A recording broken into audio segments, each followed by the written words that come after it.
السلام عليكم ورحمة الله وبركاته ودنا تكبراتي ولا قبتي وجان بيستبوش انديت ناتشو نيرهاني الحمد لله إن شاء الله زاري ياندو مسلم نين يمي الأكل قديتا يقد ماوك يالبت وسنو سنو نتبوچن ነው إن شاء الله من تاوسو ማለት ነው እና እነዚህ ነገሮች ያንዳንዱ ሙስሊም ለውቃቸው ማንኛውም ምንም እንኳን ስለዲን ማያውቅ ቢሆን ግን እነዚህን ነገሮች ሙስሊም ያለ ሰው ግዴታ ማወቅ አለበት ማለት ነው። እነዚህን የግድ መያዝ አለበት ማለት ነው። ማንኛውም ሙስሊም ነኝ ያለ ሰው ማለት ነው። እና ኢንሻአላህ አዳል አለ الخير كفاعله አንድን ኸይር ነገር አመላከተ አንድ ኸይር ነገር እንደሰራው ነውና ሼር አድርጉ ላይክም አድርጉት። ላይክ እንኳን በርከት ካለ ወደ ብዙዎች የመድረስ እድሉ ሰፊ ስለሆነ ላይክ አድርጉ ማለት ነው ኢንሻአላህ። እና ምንድነው የመጀመሪያው መረቡክ ለሚለው ጥያቄ ያንዳንዱ ሙስሊም ጥያቄው ለዚህ ጥያቄ መልስ ሊኖረው ይገባል። ጌታህ ማን ነው? ረቢ አላህ عز وجل መልሱ ምንድነው? ጌታዬ አላህ ነው ብሎ መመለስ አለበት ማለት ነው። መነብዩክ ነብይህ ማን ነው? ወደ አንተ የተላከ ነብይ ማን ነው? ነብይ ሙሐመዱን ሰለላሁ ዐለይሂ ወሰለም እኔ ወደ እኔ የተላኩት ነብይ ሙሐመድ ናቸው ሰለላሁ ዐለይሂ ወሰለም ብሎ መመለስ አለበት ማለት ነው። ማዲኑክ ሶስተኛው ምንድነው? ማዲኑክ ሃይማኖትህ እምነትህ ምንድነው? ዲን የእስላም ሃይማኖት እስልምና ነው ብሎ መመለስ መቻል አለበት። لماذا خلقنا الله تعالى الله سبحانه وتعالى ለምን ፈጠረን እኛ ለምንድን ዓላማ ነው የፈጠረን ለሚለው ጥያቄ መልስ ሊኖረው ይገባል። ለምን እንደፈጠረን ማወቅ አለበት እያንዳንዱ ሙስሊም ማለት ነው። አላህ Subhanahu Wa Ta'ala የፈጠረን ለምንድን ነው? ለተውሂድ ይሄ እሱን አላህ Subhanahu Wa Ta'ala ብቸኛ ለማድረግ በአምልኮ ብቸኛ እሱን ብቻ ለማምለክ ወዒባደት ይሄ እንደዚሁም እሱን ልናመልከው ወህደሁ ብቻውን ልናመልከው ማለት ነው። አላህ Subhanahu Wa Ta'ala እሱን ብቻውን ልናመልከውና ልናመልከው ነው አላህ Subhanahu Wa Ta'ala የፈጠረን ማለት ነው። ለዚህ ዓላማ ነው የፈጠረን። بما عرفت الله سبحانه وتعالى بمن أوكه تبلك أتيك بآياته بملكته يوكت ومخلوقاته እንደዚሁም ደግሞ በፍጡራኖች አላህ Subhanahu Wa Ta'ala በፈጠራቸው ነገሮች ነው ያወቁት። ለምሳሌ ከለይሊ ለሊትን ይመስል ወነሃሪ ቀንን ይመስል ወሸምሲ ወልቀመር እንደዚሁም ፀሐይና ጨረቃን የመሳሰሉት በእነዚህ በመሳሰሉት ምልክቶቹ እና በፈጠራቸው ፍጡሮች ነው ያወቁት ብለህ መመለስ መቻል አለብህ። ሌላው ምንድነው? ከም አርካን الاسلام ወማሂ የአርካን الاسلام የእስልምና ማዕዘናቶች ስንት ናቸው? ወማሂ እነሱም ምን ናቸው? ጥያቄው ማለት ነው። አርካን الاسلام የእስልምና ማዕዘናቶች 5 ናቸው። 5 ናቸው ማለት የእስልምና ማዕዘናት ማለት ማዕዘናት ከባድ ነገር ነው። አንድ ማዕዘን ከሌለ ከአምስቱ እስልምናው የለም እስልምናው ይፈርሳል ማለት ነው። ማንኛውም ቤት ማዕዘን 4 ማዕዘን እንደሚያስፈልገው ሁሉ እስልምና 5 ማዕዘን አሉት። ከነዛ ከ5 ማዕዘን አንዱ ከጎደለ እስልምናው ይፈርሳል። ማዕዘን ማለት ከባድ ነገር ነው። አምስቱም መገኘት በዛ ሰው ላይ መሟላት አለባቸው ማለት ነው። 5 ናቸው። ወህየ እነርሱም ሸሃደቱ መመስከር ነው። አላ ኢላሃ ኢላላህ ከአላህ በስተቀር አምላክ እንደሌለ መመስከር ነው። ወአነ ሙሐመድም እንደሆነ መመስከር ነው። ረሱሉላህ አላህ Subhanahu Wa Ta'ala መልእክተኛ እንደሆኑ መሆናቸውን መመስከር ነው። ሰለላሁ ዐለይሂ ወሰለም ሸሃደቱ አላ ኢላሃ ኢላላህ ወአነ ሙሐመድ ረሱሉላህ አንድ ማለት ነው። አላህ Subhanahu Wa Ta'ala ከሱ ውጭ በእውነት የሚመለክ አምላክ እንደሌለና ሙሐመድም የአላህ Subhanahu Wa Ta'ala መልእክተኛ መሆናቸው መመስከር አንድ። ወኢቃሙ ሶላህ ሶላትን ማቋቋም ነው። ማቋቋም ማለት ሶላትን ወቅቷን ጠብቆ ሸራዒዋን ህግጋቷን ጠብቆ ሽሩጧን ዋጅባቷን ጠብቆ መስገድ ነው። ሁለተኛ ማለት ነው ወኢታኡ ዘካን ማውጣት ነው። የገንዘብ ድንበሩ ወይም የገንዘብ ሐዱ ዘካ የሚያስዋጅበው ያክል ገንዘብ መጠን ከሆነ ያንን ዘካ ማውጣት ነው ግዴታ የሆነበታል ማለት ነው። ወሶም ረመዳን ወር በአመት አንድ የሚመጣውን አንድ ወር ረመዳን መጾም ነው። ወሐጁል በይቱላህ አልሐረምን ወይም ካዕባን መጎብኘት ሐጅ ማድረግ ነው። ማን استطاع ኢለይሂ ሰቢላ ወደዛ ወደ መንገድ ጣጣውን የሚችል ከሆነ ማለት ነው። ሌላው ምንድነው? ማማዕና ላኢላሃ ኢላላህ የላኢላሃ ኢላላህ ትርጉም ምንድነው? ላኢላሃ ኢላላህ ከአላህ ውጭ በእውነት የሚመለክ አምላክ የለም የሚለው ቃል ትርጉሙ ምንድነው ነው ጥያቄው ማለት ነው። ማዕናሃ መልሱም ላማዕቡዳ የሚመለክ ነገር የለም ማለት ነው። ቢሐቅን በእውነት ኢላላህ ከአላህ በስተቀር በእውነት የሚመለክ አምላክ የለም ማለት ነው። ላኢላሃ ኢላላህ ብሎ ማለት ትርጉሙ ይህ ነው። ይሄንን እያንዳንዱ ሙስሊም ማወቅ አለበት ማለት ነው። ማማዕና እንደዚሁም ትርጉሙ ምንድነው? ሙሐመድ ረሱሉላህ ሙሐመድ የአላህ መልእክተኛ ናቸው ብሎ ሲባል ትርጉሙ ምንድነው? ማዕናሃ ትርጉሙም አላህ Subhanahu Wa Ta'ala አርሰለሁ ኢለይና ወደኛ ልኮታል ሊጧዓቲሂ ለንታዘዘውና ወትባዒ ሸርዒሂ ረሱል አለይሂ ሰላቱ ወሰላም ያወጡትን ህግጋት ልንከተል እንደላካቸው ልንታዘዛቸውና ያወጡትን ህግጋቶች ልንከተል እንደላካቸው ማወቅ ነው ማለት ነው። ትርጉሙ ሙሐመድ ረሱሉላህ ሲባል ይህ ነው። ሙሐመድ ረሱሉላህ መሐመድ ያላህ መልእክተኛ ናቸው ሲባል ምንድነው ትርጉሙ? ነብዩን አላህ Subhanahu Wa Ta'ala ነብዩ መሐመድን ሰለላሁ ዐለይሂ ወሰለም ያላካቸው ለምንድነው? እሳቸውን ያሉትን ልንታዘዝና ህግጋታቸውን ልንከተል ነው ማለት ነው። ትርጉሙ ይሄ ነው። መርሐባ እስኪ ወደ ሶስተኛው ጥያቄ እንሂድና ማ አዕዘሙ ዋጅቢን علينا ما أعظم ማንኛው ነው أعظم ማለት ትልቅ ከሁሉም ነገሮች ትልቅ ዋጅቢን علينا አላህ Subhanahu Wa Ta'ala በእኛ ላይ ዋጅብ ካደረጋቸው ነገሮች ሁሉ ትልቁ ማን ነው ዋናው ማን ነው ከተባልክ ተውሂዱላህ ተዓላ አላህ Subhanahu Wa Ta'ala ብቸኛ ማድረግ ነው ተውሂድ ነው አላህ Subhanahu Wa Ta'ala በአምልኮ ብቸኛ ማድረግ ነው ትልቁ የታዘዝንበት ዋጅብ ማለት ነው ما أعظم ذنب عند الله تعالى አላህ ዘንድ ትልቁ ወንጀል ደግሞ ምንድነው እሱ ምንድነው አሽርኩ ቢላሂ ተዓላ በአላህ Subhanahu Wa Ta'ala ማጋራት ወይም ሽርክ ወይም ደግሞ ለአላህ Subhanahu Wa Ta'ala የሚገቡትን የኢባዳ ወይም የአምልኮ አይነቶች ጠቅላላ ከአምልኮ አይነቶች መካከል ካሉት ነገሮች መካከል ማለት ነው ከአላህ Subhanahu Wa Ta'ala ከሚገቡ ኢባዳ አይነቶች መካከል አንዱን እንኳን ለሌላ ከአላህ ውጭ ላለ አካል መስጠት ሽርክ ይባላል በአላህ ላይ ማጋራት ኢባዳን አላህንም ማምለክ ሌላንም ደግሞ ሄዶ ከዛ ከአምልኮ መካከል ለሌላ መስጠት ያ ሽርክ ይባላል ይሄ ነው ትልቁ ذنب ወይም ወንጀል አላህ ዘንድ ማለት ነው ከመራቲብ الدين የዲን ደረጃዎች ስንት ናቸው ወማሂ እነሱም ምን ናቸው መራቲብ الدين የዲን ደረጃዎች ثلاثه ሶስት ናቸው ይሄ እነሱም አልኢስላም የመጀመሪያው ኢስላም ነው ወልኢማን ሁለተኛው ኢማን ነው ወልኢህሳኑ ሶስተኛው ደግሞ ኢህሳን ነው ኢስላም ኢማንና ኢህሳን እስልምና የሃይማኖት ወይም የሃይማኖታችን ደረጃዎች በሶስት ይከፋል ማለት ነው አልኢስላሙ ወልኢማኑ ወልኢህሳኑ ይባላሉ ማለት ነው ما هو الإسلام እስልምና ማለት የመጀመሪያው እስልምና ብሎ ማለት ምንድነው መልሱም ምንድነው አልኢስቲስላሙ ሊላሂ ቢተውሂድ ለአላህ Subhanahu Wa Ta'ala ኢስቲስላም ማለት እጅ መስጠት ማለት ነው በተውሂድ ለአላህ Subhanahu Wa Ta'ala እጅ መስጠት ነው والانقياد له بالطاعة ለሱም ወደ አላህ ማለት ነው بالطاعة መጎተት ነው በመታዘዝ አላህ Subhanahu Wa Ta'ala ያዘዘውን ነገር በመታዘዝ አላህ Subhanahu Wa Ta'ala ያዘዘውን ነገር በመፈጸም ወደ አላህ መጎተት ነው ወበራአቱ እንደዚሁም መጥራት ነው ሚነ ሽርኪ ከሽርክ መጥራት ነው ወአህሊሂ እንደዚሁም ከሽርክ ባለቤቶችና ከሽርክ መጥራት ነው እስልምና ብሎ ማለት ይህ ነው ትርጉሙ ማለት ነው ማዕሙድ الدين የዲን ምሰሶ ምንድነው ምሰሶ ሲባል እንግዲህ ዋናው ማለት ነው ዲን የሚቆመው ማለት ነው ዲን የሚቆምና የሚፈርስበት ጉዳይ ነው ምሰሶ አሙዱ ካለ ዲኑ አይፈርስም አሙዱ ካለ ደግሞ ዲኑ ይፈርሳል የሚያፈርሰው ዋናው የሚያፈርሰው ወይም የሚያቆመው ዋና ህልውናው የዲኑ ህልውና ማዕሙድ الدين የዲን ምሰሶ ምንድነው ሲባል መልሱ ምንድነው አሙድ الدين الصلاه የዲን ምሰሶ ሶላት ነው ዲናችን እስልምናችን አለን ልንል የምንችለው እስከ ሰገድን ድረስ ነው ሶላት እኛ ላይ እስካለ ድረስ ነው እኛ ላይ ሶላት እስከተገኘ ድረስ ነው እስካልሰገድን ድረስ እስላም ነን ማለት ወይ ሙስሊም ነን ማለት አንችልም ማለት ነው ማጀዛኡ ምንድነው ምንዳው من اطاع الله Subhanahu Wa Ta'ala የታዘዘ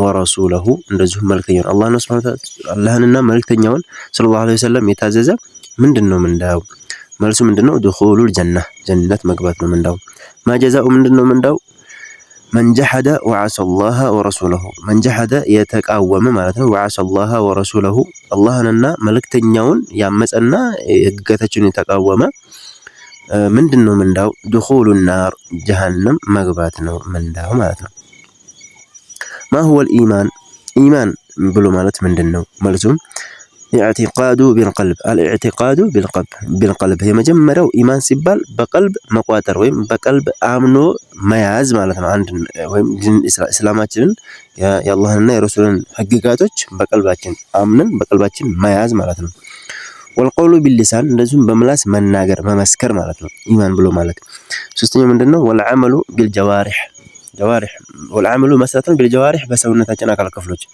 በተግባር ማለት ነው በሰውነታችን አካል ክፍሎች አላህ Subhanahu Wa Ta'ala ያዘዛቸው ነገሮች መስራት ነው ማለት ነው እነዚህ ሶስቱ የኢማን ትርጉሞች ናቸው ማለት ነው ቢማ يزيد الإيمان بما يزيد الإيمان ኢማን በምን ይጨምራል ወቢማ ينقص በምን ደግሞ ይቀንሳል ኢማን በምን ይጨምራል በምን ይቀንሳል መልሱም يزيد بالطاعة በጣዓ ይጨምራል ይጨምራል بالطاعة አላህ Subhanahu Wa Ta'ala በመታዘዝ ረሱልን በመታዘዝ የረሱልን ያላህን ህግጋት በመታዘዝ ይጨምራል ኢማን ማለት ነው وينقص እንደዚህም ይቀንሳል بالمعصية በወንጀል አላህ Subhanahu Wa Ta'ala እና ረሱልን በማመጽ ይቀንሳል ማለት ነው مرحبا كم أركان الإيمان የኢማን ማዕዘናቶች ስንት ናቸው ኢማን ማዕዘናቶቹ ዋና ዋና ኢማን አለው ሊባል አንድ ሰው ስንት ማዕዘናት ስንት ነገሮችን ማሟላት አለበት ነው ጥያቄው። ከም አርካኑል ኢማን ማለት የኢማን ማዕዘናት ስንት ናቸው ማለት ነው። ወማሂ እነሱ ምንድናቸው?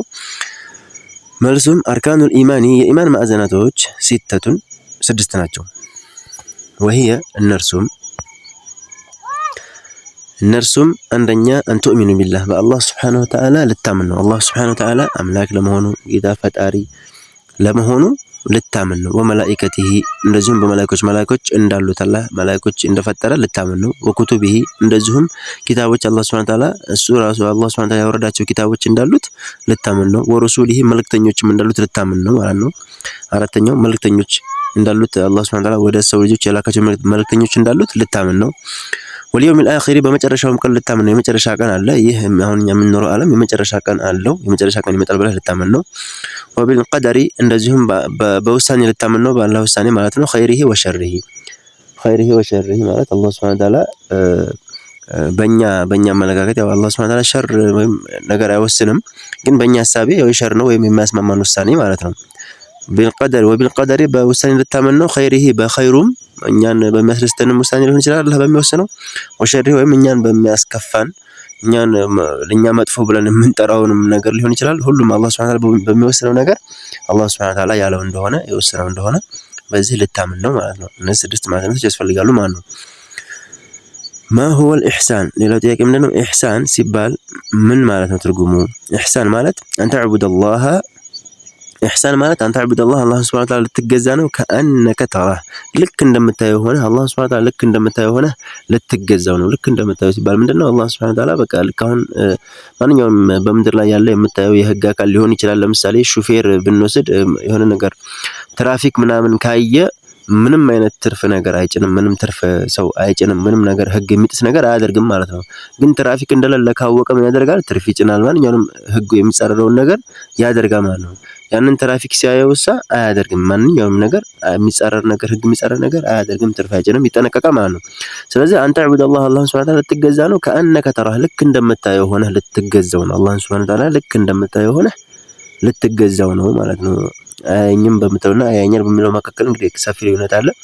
ስለዚህ አያኛልም ብለህ አንተም እያየኸው ልክ እንዳለ ሆነህ ልትገዛው ነው ማለት ነው። ፈኢን ለም ተኩን ተራሁ አንተ የምታየው ባትሆን ፈኢነሁ የራከ እሱ ያይሃልና።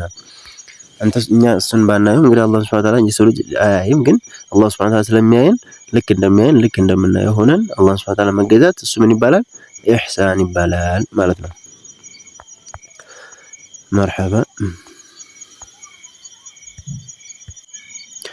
መርሐባ ሌላው ምንድነው? እዝኩር ኸምሰተን ሚን አስማኢላህ ከአላህ ሱብሓነሁ ወተዓላ ሚን አስማኢላሂል ሑስና ከአላህ ሱብሓነሁ ወተዓላ መልካም ስሞች መካከል ቢያንስ 5ቱን ጥቀስ የሚል ነው። አሰሚዑል በሲሩል ዓሊሙል አልመሊኩል ቅዱስ እነዚህ 5 ስሞች የአላህ ሱብሓነሁ ወተዓላ ስሞች ናቸው ማለት ነው። መርሐባ ሚማ ኸለቀላሁል መላኢካ ሚማ ከምን ኸለቀላሁል መላኢካ መላኢኮችን አላህ ሱብሓነሁ ወተዓላ ከምን ፈጠራቸው? ኸለቀላሁል መላኢከተ መላኢኮችን አላህ ፈጠራቸው። ሚን ኑር ከብርሃን ፈጠራቸው። እዝኩር 4 ጥቀስ ሚነል መላኢካ ከመላኢኮች 4ቱን ጥቀስ።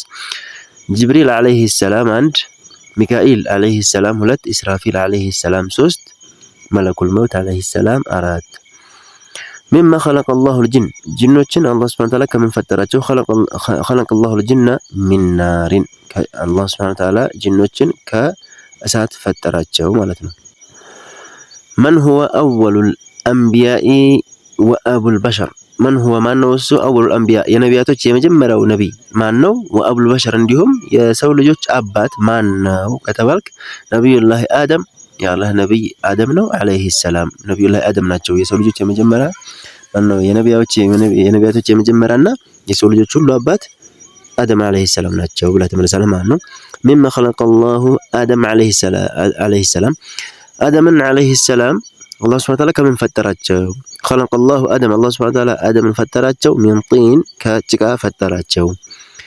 መን ሁወ ነቢዩ አለዚ ማን ነው ያ ነቢይ ውሊደ የተወለደው ቢዱን አብ ያለ አባት የተወለደው ነቢይ ማን ነው ተብለህ ከጠየቅ ዒሳ ኢብኑ መርየም عليه السلام عيسى بن مريم يا مريم ልጅ ዒሳ ነው عليه السلام ብላ ተመለሳለች ማለት ነው።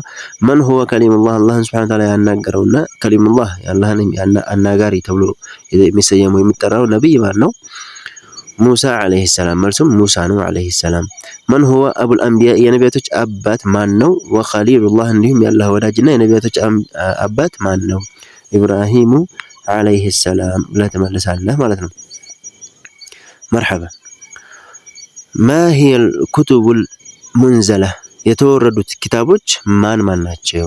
የተወረዱት አላህ Subhanahu Wa Ta'ala ያወረዳቸው ኪታቦች ማን ናቸው? وعلى من انزلت በማን ላይ ነው ደግሞ የተወረዱት? በማን ነብይ ላይ ነው የተወረዱት? የተወረዱት ኪታቦች ማን ናቸው? በማን ላይ ነው የተወረዱት? በማን ላይ ነው የተወረዱት? አንደኛው ተውራት ነው على موسى عليه السلام በሙሳ ላይ የተወረደው ተውራት ነው።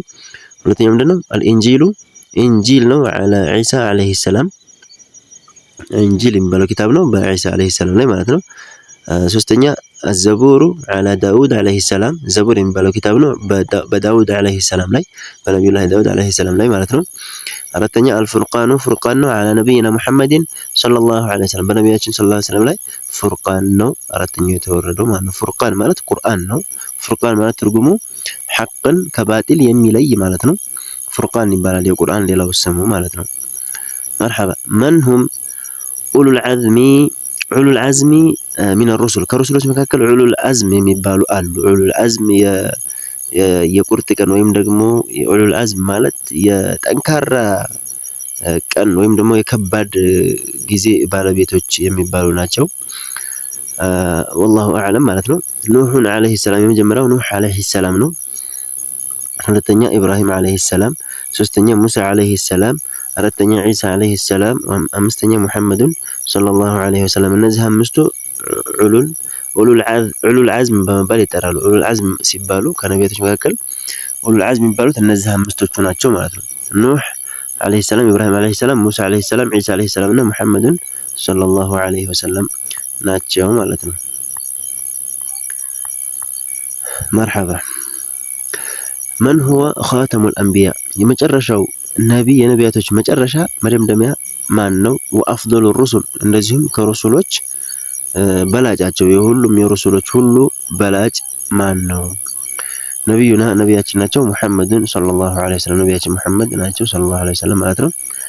ከም ነብይን ስንት ነብይ ነው? ذكر في القرآن በቁርአን የተጠቀሱት ስንት ነቢያቶች ናቸው? في القرآن الكريم በቁርአናችን ማለት ነው የተጠቀሱት ነቢያቶች ስንት ነቢያት ናቸው? 25 ነብይን 25 ነቢያቶች ናቸው በቁርአናችን የተጠቀሱት ማለት ነው። هذا والله اعلم ይሄን ይመስላል ኢንሻአላህ ለሌሎችም ሼር አድርጉት። ወሰላሙ አለይኩም ወራህመቱላሂ ወበረካቱሁ።